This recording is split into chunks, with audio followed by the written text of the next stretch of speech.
আসসালামু আলাইকুম দর্শক, শাহনাজ বিডি ফুড ব্লগে সবাইকে আমন্ত্রণ জানাচ্ছি দুধ চিতই পিঠার রেসিপিটি দেখার জন্য। শুকনো চালের গুঁড়া দিয়ে কিভাবে আপনারা নরম তুলতুলে দুধ চিতই পিঠাটা তৈরি করবেন সেজন্য থাকছে অসংখ্য টিপস। ভিডিওটি না টেনে পুরোটাই দেখবেন, তাহলে আপনারাও পারফেক্ট ভাবে এই পিঠাটি তৈরি করতে পারবেন। তাহলে চলুন দেখে নিই কিভাবে এই পিঠাটা তৈরি করেছি। পিঠা বানানোর জন্য এখানে আমি 4 কাপ শুকনো আতপ চালের গুঁড়া নিয়েছি। এর সাথে দিয়ে দিয়েছি স্বাদ মতো লবণ। লবণটাকে চালের গুঁড়ার সাথে ভালোভাবে মিশিয়ে নিচ্ছি। মেশানো হয়ে গেছে। এবার এর ভেতরে দিয়ে দিয়েছি হালকা কুসুম গরম পানি। এখানে আমি 1 কাপ পানি নিয়েছি, তার মধ্যে থেকে কিছুটা পানি এখানে দিয়ে দিলাম। রুটি বানানোর জন্য আমরা যেরকম ডো তৈরি করি সেম ওরকম নরম একটা ডো তৈরি করে নিতে হবে। আমি বাকি পানিটুকু দিয়েছি। ঠিক এরকম একটা ডো তৈরি করে নিতে হবে। এবার এটাকে 10 থেকে 15 মিনিট ভালোভাবে আমি ময়ান করে নিব। এই ময়ানটা যতটা পারফেক্ট হবে পিঠাগুলো কিন্তু ততই ফুলকো হবে। আমি এই পিঠাগুলোকে রেস্টে রেখে দিব না, 15 মিনিট এইভাবে ভালোভাবে ময়ান করব, তারপর সরাসরি আপনাদেরকে পিঠা বানিয়ে দেখাবো। ঘড়ি ধরে 15 মিনিট আমি এই ডোটাকে ময়ান করে নিয়েছি।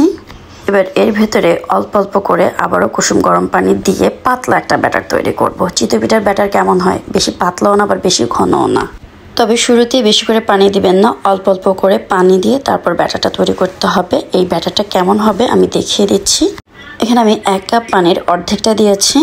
এবার চালের গুঁড়ার সাথে ভালোভাবে মিশিয়ে নেব। লাগলে আবার একটু পানি দিয়ে দিব। দেখতেই পাচ্ছেন ব্যাটারটা কতটা স্মুথ হয়েছে আর আঠালো হয়েছে। চিতই পিঠার ব্যাটারটা যতটা আঠালো হবে পিঠাগুলো কিন্তু ততই সফট আর ফুলকো হবে। এবার এই ব্যাটারটাকে আমি এক সাইডে রেখে দিচ্ছি। এখন আমি পিঠার জন্য শিরাটা তৈরি করব। চুলায় পানি বসিয়ে দিয়ে এর ভেতরে 2টা তেজপাতা চিড়ে দিয়েছি। দিয়ে দিয়েছি এলাচ আর দারচিনি, 2 টুকরো দারচিনি আর 2টা এলাচ দিয়ে দিচ্ছি। সাথে দিয়ে দিয়েছি 1 বাটি ছোলা গুড়। এখানে আমি খেজুরের ঝোলা গুড়টা নিয়েছি, আপনারা বাটটা দিয়েও করতে পারেন। মিষ্টিটা অবশ্যই আপনারা আপনাদের স্বাদ মতো দিয়ে দিবেন। দিয়ে দিয়েছি 1/4 চা চামচ লবণ। গুড়ে কিন্তু লবণ থাকে, তাই লবণটা বুঝে শুনে দিবেন, আর না দিলেও চলে। যারা মিষ্টি জাতীয় খাবারে লবণ পছন্দ করেন না তারা স্কিপ করতে পারেন, তবে আমার কাছে লবণ দিলে মিষ্টি জাতীয় খাবারের স্বাদ মনে হয় যে দ্বিগুণ হয়ে যায়। এবার এই গুড়টাকে ভালোভাবে জাল করে নিব 30 থেকে 35 মিনিট। গুড়টা জাল হতে থাক, এই ফাঁকে আমি পিঠাগুলো বানিয়ে নিব।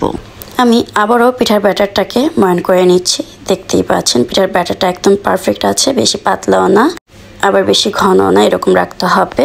পিঠার ব্যাটারটা পারফেক্ট না হলে কিন্তু পিঠাগুলো ফুলকো হবে না আর একদম শক্ত হয়ে যাবে।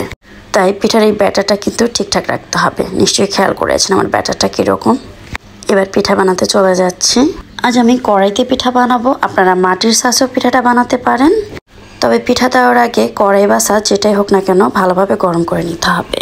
আর চুলার আঁচটা মাঝারি থেকে একটু বাড়িয়ে রাখবেন। চুলার আঁচ বারবার কমালে বাড়ালে কিন্তু পিঠা ফুলবে না, শক্ত হয়ে যাবে। তাই পিঠা বানানোর সময় চুলার আঁচটা একই রকম রাখবেন। আর পিঠা বেশিক্ষণ চুলা রাখা যাবে না, প্রায় 40 সেকেন্ড রাখলেই হবে। আমি যেই সাইজের পিঠা বানিয়েছি এটা 40 সেকেন্ডের মধ্যেই কিন্তু হয়ে গেছে। আপনার যদি এর চেয়ে বড় বানান তাহলে 50 সেকেন্ড লাগবে। আর মাশাআল্লাহ দেখতেই পাচ্ছেন আমার পিঠাগুলো কিন্তু ফুলকো ফুলকো হয়েছে। আর পিঠা যদি এরকম ফুলকো আর জালিদার হয় তাহলে কিন্তু পিঠাগুলো ভেজানোর পরে নরম তুলতুলে হবে। আর দেখতেই পাচ্ছেন আমার প্রত্যেকটা পিঠা কিন্তু ফুলকো আর জালিদার হয়েছে। এই পিঠাগুলো ভেজানোর সাথে সাথে কিন্তু ভিজে যাবে। আর পিছনটা দেখতে পাচ্ছেন একদমই পুড়ে যায়নি, পারফেক্ট একটা কালার আসছে। অবশ্যই পিঠা দেওয়ার পর 40 সেকেন্ড থেকে 50 সেকেন্ডের মধ্যে পিঠাটা তুলে ফেলবেন। এই একইভাবে আমি সবগুলো পিঠা বানিয়ে নিয়েছি। দেখতেই পাচ্ছেন আমার সবগুলো পিঠা কিন্তু একই রকম হয়েছে। যেই পিঠা এরকম ছিদ্র আর জালিদার হয় না, ফুলকো হয় না, সেই পিঠাগুলো কিন্তু আপনারা ভেজাবেন না, তাহলে দুধটা নষ্ট হয়ে যাবে। কারণ ওই পিঠাগুলোকে শিরা দেওয়ার সাথে সাথে আরও শক্ত হয়ে যাবে। আর এরকম ছিদ্র এবং জালিযুক্ত পিঠা যদি আপনি শিরাতে ভেজান তাহলে সাথে সাথে শিরা ঢোকে একদম সফট নরম ফুলকো হয়ে যাবে। আশা করছি এই টিপসগুলো আপনাদের মনে থাকবে। 4 কাপ চালের গুঁড়ে আমার এই কটা পিঠা হয়েছে। আমি সবগুলো পিঠা আজ দুধে ভেজাবো।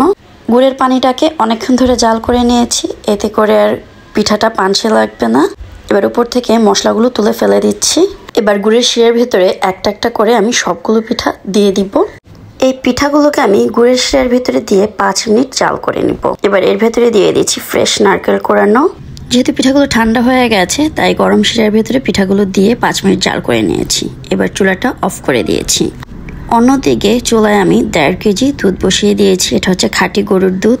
এবার দুধটাকে জাল করে আমি 1 কেজি করে নেব। দেখতেই পাচ্ছেন দুধের ভেতরে কিন্তু সুন্দর একটা কালার চলে আসছে। আর অনেকটা সর জমে গেছে। এই দুধ বেশি জাল করলে বেশি সর হয়ে যাবে, তাই আর জাল করব না। এবার গরম দুধটা আমি পিঠার ভেতরে দিয়ে দিচ্ছি। এ সময় পিঠাগুলো কিন্তু কুসুম গরম আছে। গরম শিরায় যদি গরম দুধটা ঢালেন অনেক সময় দেখা যায় দুধটা ছানা কেটে যায়, তাই গুড়টাকে কুসুম গরম করে তার ভেতরে দুধটা দিবেন, দুধটার ছানা কাটবে না। পিঠাগুলোকে সারা রাত ভেজানোর পর সকালে দেখতেই পাচ্ছেন পিঠাগুলো মাশাআল্লাহ কতটা ফুলেছে। আশা করছি আমার আজকের রেসিপিটা আপনাদের ভালো লেগেছে। ভালো লেগে থাকলে বলবো অবশ্যই একটা লাইক দিয়ে দিবেন আর ফ্রেন্ডস এবং ফ্যামিলির সাথে শেয়ার করে দিবেন। আজ এ পর্যন্তই, আবারও চলে আসবো নতুন কোনো রেসিপি নিয়ে। সে পর্যন্ত সবাই ভালো থাকবেন, সুস্থ থাকবেন। সবাইকে ধন্যবাদ জানিয়ে শেষ করছি। আল্লাহ হাফেজ।